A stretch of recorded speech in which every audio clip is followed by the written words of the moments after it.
Welcome to Northtown News. I'm Marty Livingston. Hi, I'm Marty Levinson. Welcome to the Northtown News Magazine. Hi, I'm Marty Levinson. Welcome to the Northtown Neighborhood News Magazine. Come on, baby, don't you wanna go? Come on, baby, don't you wanna go? Back to that lemon light city, sweet home Chicago. 2 is 4, 4 4 6. Come on, baby, now get your business fixed. Come on. Hi, I'm Marty Levinson. Welcome to the Northtown News Magazine show with the greatest cameraman around, Sonny Hirsch, and your host, Avi Myers. Thank you, Marty. Avi Myers, Northtown Neighborhood News Magazine, a presentation of Sonny Hirsch and myself. Dial us up on the web at ntnm.org. Community policing. Hopefully, by the time you see this, Sonny Hirsch will have gotten all the schedules up, because now we have final schedules for the entire 24th district. And when you go to the website and look at the videos, Sonny, you will see what I'm talking about, and hopefully there won't be any problems there either. And you do need to see this after the shoot. In any event, it's a pleasure to have a frequent guest on the show, somebody who actually appeared on the most popular show we've ever had, which has now reached the 100,000 mark in views on YouTube, which is pretty cool. And there are actually very few countries in the world in which the show has not seen, and my wanted poster is up in most of them. So in any event, I want to thank you. I want to invite you to, well, first of all, I do want to thank you. I want to introduce you to, or reintroduce you to, Chicago's leading election attorney, if not Illinois', if not the entire nation or sub-nation, continent, universe, solar system, James P. Nally. Jim, how you doing? I'm doing great, and thanks for having me on again, Avi. First of all, my pleasure, Jim, and I'm always glad to see you here. It was, now, even though this is on 3-4 weeks later, this is, this is 2 days after the election, just so people have a frame of reference. Because I don't want people, now this gives us more time than the newscasters on TV to analyze instantly the election that they have no idea what's happening anyway. So we've actually had about a day and a half to crunch some numbers, look at some figures, and all the rest of it. Is there anything that struck you more than anything else in the election? Sure, I think the thing that struck me and most other people was the historically low turnout. Anything you'd attribute it to? I wish I knew. It was an 80-degree day in March, sunny, so certainly there was no impediment in terms of people having to climb through snowbanks or not being able to get their car out of the garage or anything like that. The weather was, we probably will never have weather this good again on any single election. Well, that was a record day, and as a matter of fact, today happens to be the 8th of 9 days or something like that, where it's 80 degrees in March. And I'm really happy not paying you ComEd or People's Gas, or whatever their names are these days, but it's still the same crooked companies. I would tend to think that so many people feel so hopeless about things here. And I'll tell you, even among independents, you have a situation where the city council voted 50-0 to salute the budget of a guy who wasn't really even a Chicago native, as far as I'm concerned, as far as a lot of intelligent judicial minds are concerned. 50-0? And you know what? One of my favorite politicians, one of the most popular people around, told me that even though he's in those circles, he's never met a person who ever said they liked Ron. Well, I think we need to take a step back on that. It's not a personality-driven thing. It's really what are people thinking in terms of how government affects them. And I'm just, exactly. Because the point I should have made was that people feel hopeless. Well, and there's got to be something. I'd really like to see some research done as to why turnout was historically low. Now, granted, particularly in the Democratic primary, there weren't any big headlining type offices up. The presidential primary in the Democratic Party was not there.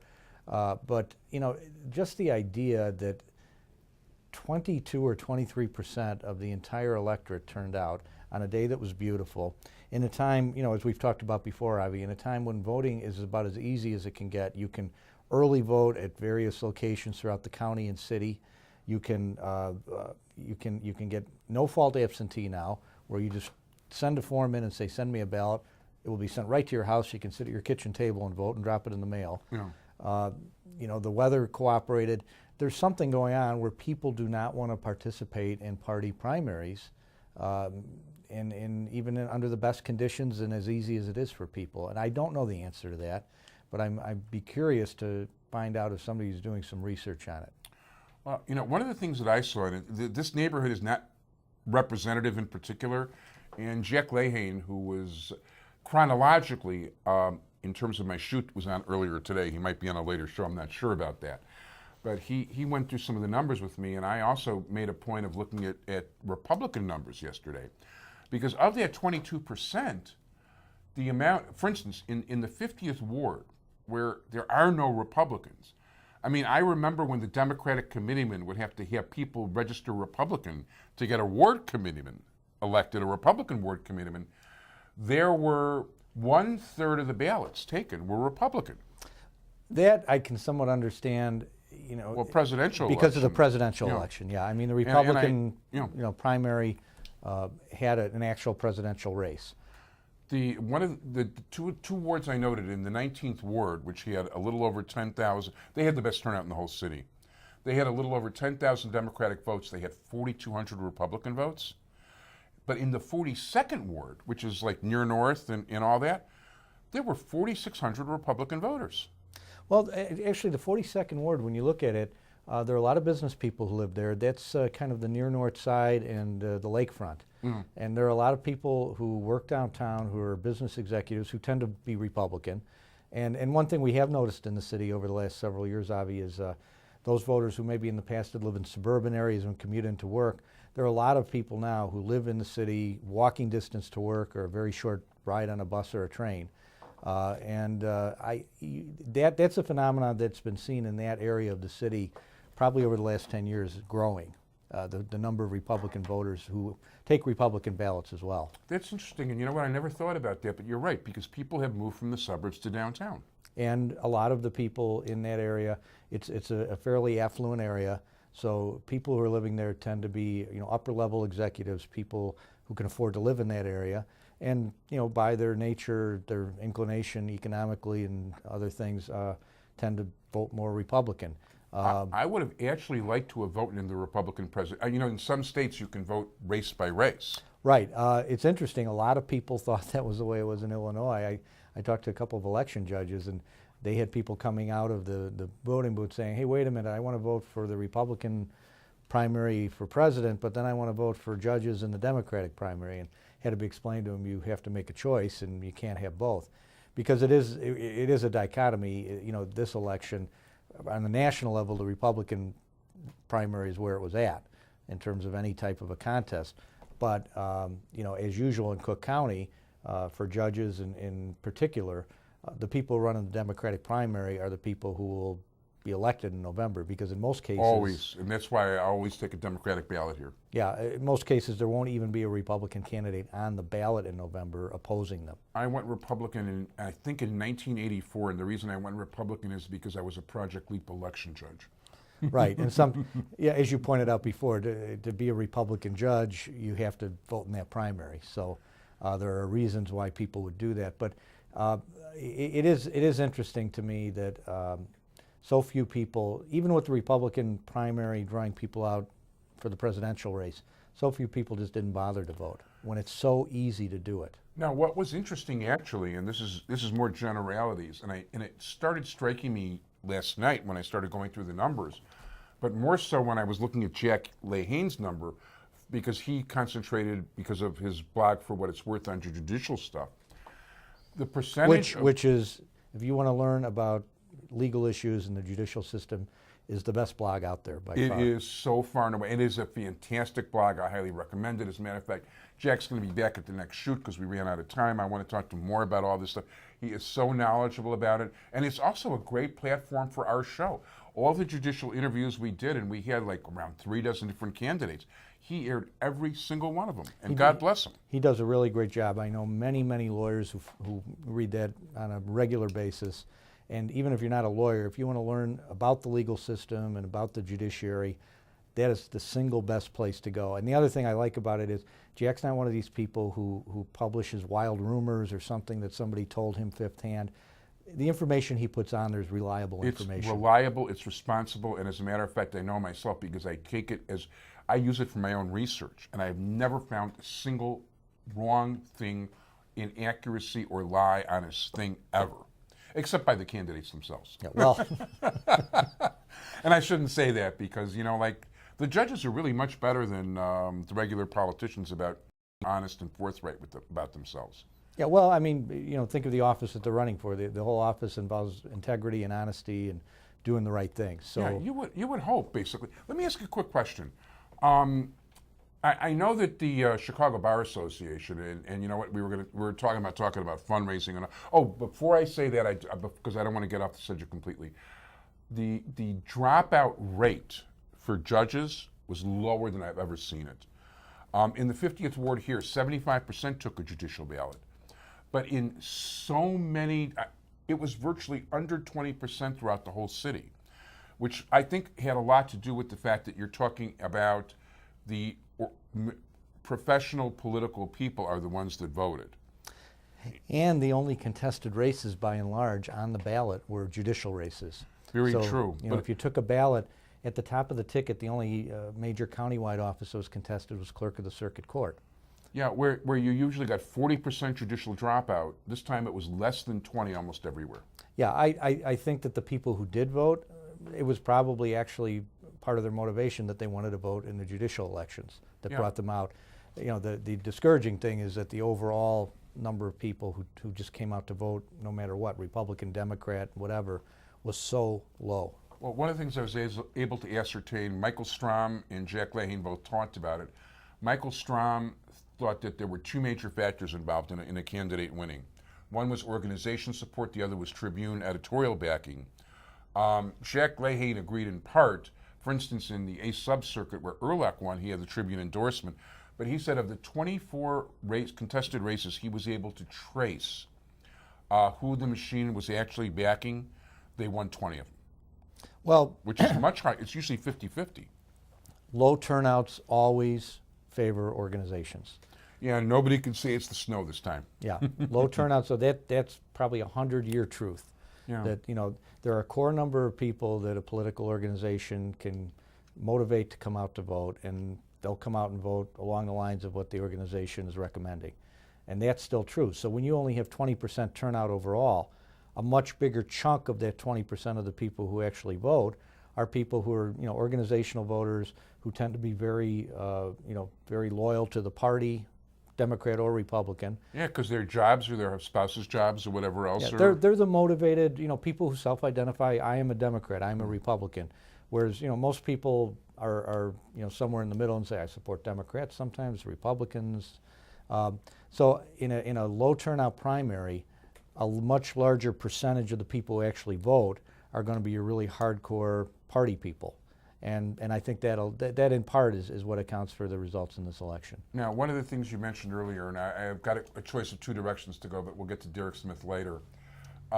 Mary Tice's ads, she did take money from super PACs, which was really knocked big time by the head of Chicago Bar Association, among other people. But also, you know more about this stuff than I do. Her TV ads really took a direct poke at Buczynski. Well, you got to be careful, though. Not her ads. The Tice ads were pretty much biographical, talking about her and her background, and there were third-party groups Right, the that super did mailings. PACs. That's Yeah. what I'm. But you know what? Let's face it. If she didn't know it was on there, Well, that's the definition of an independent PAC, is that it cannot work in conjunction with a candidate committee, and in order to maintain their status, they have to do it. It's an interest group. and by the way, technically you're 100% right, and that is the way they're supposed to do it. And I know that's exactly how you advise people to do. But in a number of cases, I could also say, and it don't snow in Indianapolis, and it don't rain in Indianapolis in the summertime. Well, here's the thing, and I think Bob Clifford, who's a very prominent attorney, very active with the Chicago Bar Association, he talked about this a couple of Is days that the ago. Robert A. Clifford Group, Channel 11 supporter? Yes, actually. Yes. And one of the things he identified. You can he- sponsor us too. We don't take ads. I'm sorry. Go ahead. Well, he commented on that his concern was when interest groups come in, and they attack one particular judicial candidate. Today it's going to be this candidate because of their position on guns. Tomorrow it's going to be that candidate because their position on ecology, or this candidate because of a position on abortion. Like in Iowa, for instance, with, I don't know if it was abortion or gay marriage, but one of those. And I think 3 Supreme Court justices got voted out next time because of the way they voted on a specific issue. Yeah, and that's dangerous because judicial elections are supposed to be different. You know, they're by their nature, these are not people who are going to be elected to make legislation, to shape the social issues. They're supposed to just call them as they see them. And I think his comments are well taken, that when you start getting the amount of money and involvement of special interest groups who are going to come in and attack a candidate, or because on whatever particular issue they have, they perceive that candidate as not being in the same mindset as them. It's just going to open the door to a lot of problems with judicial elections. I think that there should be some interest in public funding of judicial elections. I would like that very much. As a matter of fact, I like that whole idea in general. I really think that maybe fundraising for elections ought to be forget it. And even though, like, I'm very much not a, like government should pay for thing guy, I think in this case they really should. And not just in the judicial elections, I think all elections across the board. I think individual fundraising, because unfortunately, people really get what they pay for when they invest in candidates, and it's a shame. And there are a lot of judicial candidates that I know that found it very difficult to raise money this cycle. Because, first of all, a lot of these people are not politically astute. They're lawyers who decided, hey, I want to be a judge. And if you aren't somebody who's really involved in politics, you don't understand, all the intricacies of raising money and putting a campaign together. So consequently, it's some people I think were very qualified, but because they didn't have that background in terms of being able to raise money to get their message out, are not going to be judges. And unfortunately, it shouldn't be that way. And by the way, I think you and I are thinking of one person in particular, exactly the same person in some cases about that. Yeah, and I'm not going to get into particulars. No, I don't want to do that to you either. But I think we're thinking about the exact same person here. So who I really was one of the 2 things that broke my heart the most about the results in the election. But and I want to just briefly touch on campaign finance. It's a good segue to that. I mentioned you before the program. That's why I did it. You're swift. You're good. He's lying. Go ahead. But in relation to campaign finance, a decision came down in the federal court about a week and a half ago. We're all familiar, I think, with the Supreme Court decision that came down in Citizens United last year that talked about no limits on independent PAC contributions and expenditures. And again, that's where the independent PAC is not supporting a particular candidate, is not working in conjunction with any particular candidate, but it has an interest in some particular topic or maybe multiple topics where they can go out and independently expend money to either boost a candidate or attack a candidate. And all I can say is if it looks like a duck and it smells like a duck and it tastes like a duck and it quacks like a duck, it just might be one. Well, this is based on. And by the way, what you're saying is 100% correct. This is a very dangerous business. I really think so. This is based on the Supreme Court and Citizens United basically saying corporations are people, and therefore you cannot restrain a corporation's right to free speech, just like you couldn't restrain a citizen's right. And so basically what you're seeing is corporations and labor unions are basically going to be controlling everything. Well, they certainly are in a position, by their nature, a corporation is an aggregate of hundreds or thousands of people coming together. So as an average citizen, you or I can write a check to our favorite candidate, but in most cases we're not able to write a check for $1 million. Or more, because some of these people actually will spend more. Right. Because $1 million to some of these corporations per specific issue can be a drop in the bucket. Well, and so, I think the fallacy in the Supreme Court's reasoning is that you have these groups that are aggregates of thousands and thousands of people, and therefore can aggregate that economic power in terms of putting large amounts of money behind a message, with a citizen who, with a few exceptions, has some reasonable limit on the amount of money that they can expend as a First Amendment right to support a candidate or get a message out.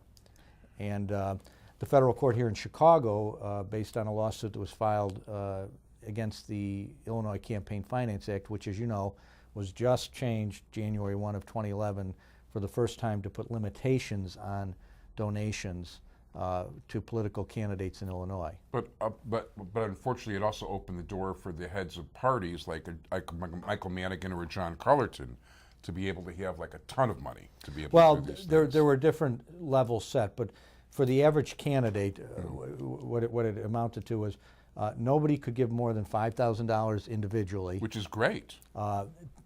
Corporations and labor unions were limited to $10,000 per election cycle, and PACs could give no more than $50,000. And that's all undermined now. Well, the way it's undermined, these limitations will still apply to candidates. So Smith for Congress, or Smith for state rep or something like that, they will have to observe those types of limitations. However, the American Freedom PAC, which is not specifically supporting Smith for Congress or anybody else, or even American Freedom, just a convenient name. The same way I might call my PAC, I'm going to pick my nose PAC. Yeah. Whatever you want to make it, as long as you are now considered, we're independent, we're not supporting any particular candidate, we're just going to support candidates that we think are going to be better candidates than others. As long as they're independent, and again, they're not coordinated with any particular candidate. A couple of things that the federal court did. They struck down the Illinois law in relation to these independent PACs in terms of limitations. So the independent PACs now can take an unlimited amount of money from individuals, from corporations, from labor unions, from other PACs, and there's no way of telling them, no, you have to limit the amount you get from any of these other entities. And the other thing is that one of the other parts of the new law was that no candidate organization could have more than 2 PACs affiliated with it.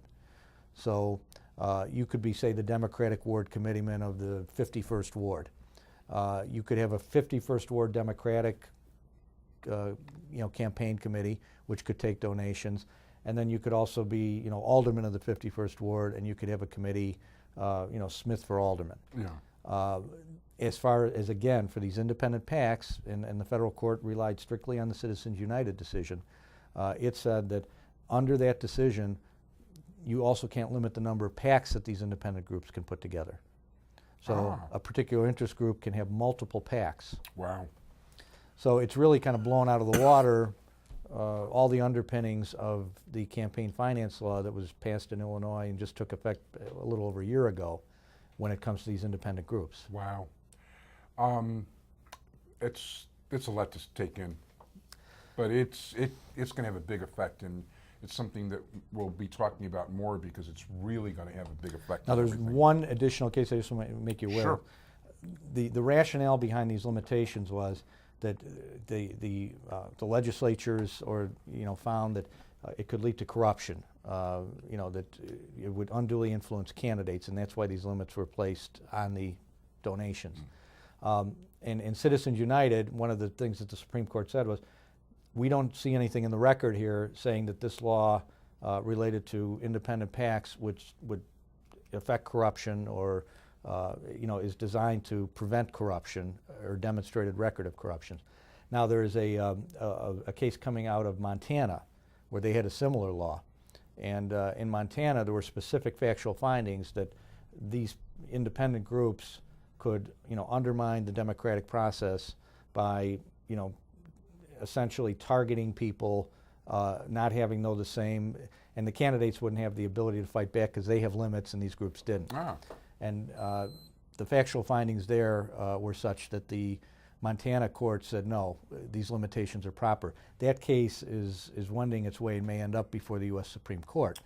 It would be nice if things could be reversed, at least to a certain extent. And they might take that back and might say, well, if you can show that these PACs would unduly influence in a corrupt way the political process, then maybe you can put limitations on them. Actually, the only thing Justin, you're saying is, I would say if they would affect things in a corrupter way.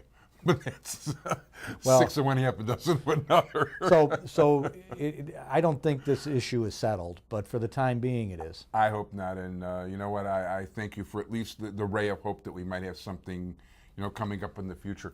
You know what? I would be remiss if I didn't talk about Derek Smith. And wasn't there a Cup player, Derek Smith, who had a 3-run homer on opening day? Willie Smith. Oh, Willie Smith. That's right. I was actually at that game with a Massi and salami sandwich. But you know what? Derek Smith, he was on the show. And this is a very cool story, everybody. Chuck Gowdy, I'm out with Sonny. We're out delivering tapes. And Sonny shows me an email from Chuck Gowdy asking permission to use our YouTube footage on Channel 7 News. So I told Sonny to write him back as long as there's credit, sure.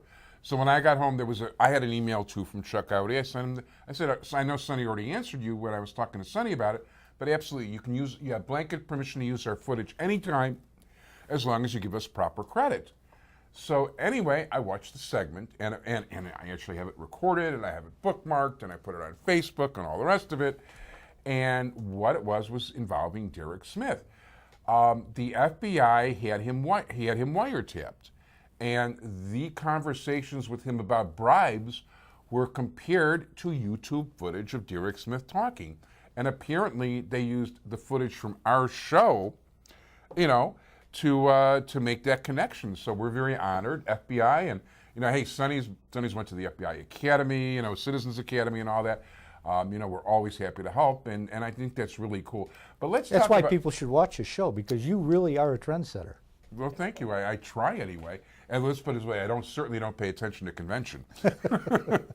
But you know what? So okay, Derek Smith goes and wins the election 3-1. He's running against a guy who's not all that popular, to put it nicely. He's really a Republican. I've heard people say all kinds of nasty things about him that may or may not be real, but I get the feeling he's not exactly a real charming go-getter that people want to vote for. So I would think, why, you and I have slightly different opinions on this, which is okay. I mean, that's the way things are supposed to be. Tell us why you think that, how did this happen? Well, I'll tell you how it happened. That news broke just days before the election. The person Smith was running about was a former director of the Cook County Republican Party. So he was running in the Democratic primary, but there was some real doubt as to whether he had any affiliation with any Democratic Party ideals. Here's what would happen. Assuming that Mr. Smith, now that he's been nominated, decides it's in his interest to resign the nomination, that will allow the Democratic committeemen who are in that representative district to come together and pick a replacement to run as the Democratic candidate in November.